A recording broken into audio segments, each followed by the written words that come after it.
नमो नमः जनाः. बरे आहात ना आपण?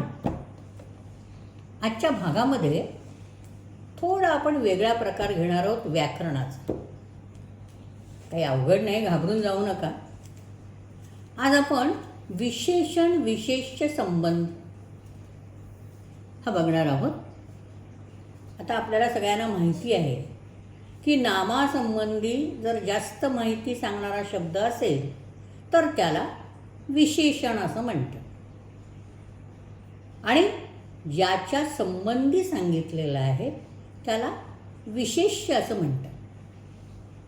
तेव्हा ही गोष्ट एकदा नीट लक्षात ठेवली की संस्कृतमध्ये नियम असा आहे की विशेष्याप्रमाणे विशेषणाचं लिंग, वचन आणि विभक्ती ठरते. आता सुंदर फूल असं जर आपण मराठीमध्ये म्हटलं तर फूल हे विशेष्य झालं आणि सुंदर हे त्याचं विशेषण झालं. आपण आता काही अशी वाक्य घेऊया म्हणजे आपल्या लक्षात येईल की इथे विशेषण आणि विशेष्य हे कसं आहे. बघूया. पहिलं आहे वाक्य, पुष्पम धवलम अस्ति. वाक्याचा अर्थ अगदी सहज समजण्यासारखा आहे की फूल पांढरं आहे. धवल म्हणजे पांढरं. मग आता या ठिकाणी विशेष आणि विशेष्य काय आहे तर धवलम हे विशेषण आहे आणि पुष्पम हे विशेष्य आहे. पुढचं वाक्य आहे, मूर्खः पुरुषः कलहं करोति. मूर्ख मनुष्य भांडण करतो. कलह म्हणजे वादविवाद, भांडण. करोती म्हणजे करतो. आता या ठिकाणी विशेषण काय आहे तर मूर्ख.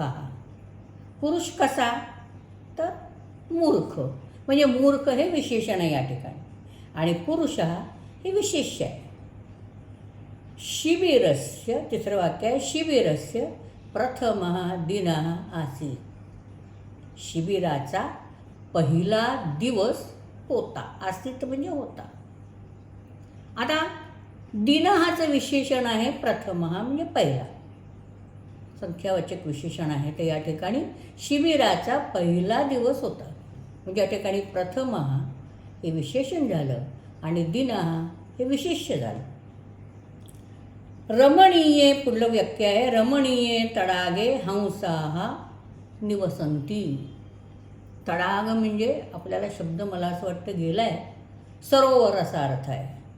रमणीय म्हणजे सुंदर. रमणीय सुंदर अशा सरोवरामध्ये हंस राहतात. आता रमणीय तडाग कसं आहे, सरोवर कसं आहे तर रमणीय. मग रमणीय तडागे म्हणजे रमणीय हे या ठिकाणी विशेषण झालं आणि तडागे किंवा तडाग हे विशेष्य झालं. पुढलं वाक्य आहे, ग्रंथालये विविधाः पुस्तकाः सन्ति. ग्रंथालयामध्ये, वाचनालयामध्ये विविध प्रकारची निरनिराळी पुस्तके असतात. आता पुस्तक हे विशेष या ठिकाणी कशी असतात तर विविधाः, निरनिराळी हे त्याचं विशेषण झालं. आता या ठिकाणी लक्षात असं ठेवायचं की विशेष्याप्रमाणेच विशेषणाचं लिंग, वचन आणि विभक्ती संस्कृतमध्ये असते. मग पहिलं जे आपण वाक्य घेतलं, आता पुन्हा एकदा एक वाक्य घेऊन पुन्हा सांगते की पुष्पम धवलम अस्ति. पुष्पम आहे म्हणून पुढलं विशेषण पण धवलम झालं. दुसऱ्या वाक्यामध्ये पुरुष आहे, मग मूर्ख पुरुष. जसं पुरुषाचं लिंग वचन झालं तसंच मूर्खाचं झालं. हे लक्षात ठेवायचं. तर या ठिकाणी मी आपल्याला 2 गट दिलेत आणि काही जोड्या दिलेल्या आहेत त्या लावायच्या आहेत, विशेषण आणि विशेष्यांचे.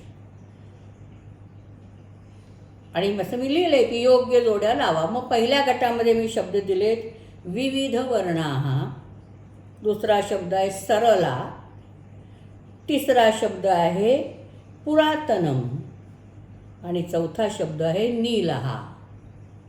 ही सगळी विशेषणं आहेत.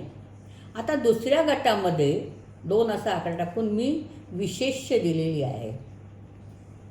पहिलं आहे मंदिरम, दुसरं आहे मेघा, तिसरं आहे मत्स्याः आणि चौथं आहे यष्टिका. ही सगळी विशेष्य आहेत. मग या विशेषण आणि विशेष्यांच्या जोड्या आपण लावायच्या आहेत. अगदी कॉमन सेन्सनी सुद्धा आणि मी सांगितलेला नियम लक्षात ठेवून आपल्याला सहज लावता येतील. आज मी इथेच थांबते आहे. आपल्या कमेंटमध्ये आपण या जोड्या जुळवून उत्तरे लिहा अशी आपल्याला विनंती आहे. नेहमीप्रमाणे माझ्या या वाहिनीला आपण लाईक, शेअर आणि सबस्क्राईब करा. जयतु संस्कृत.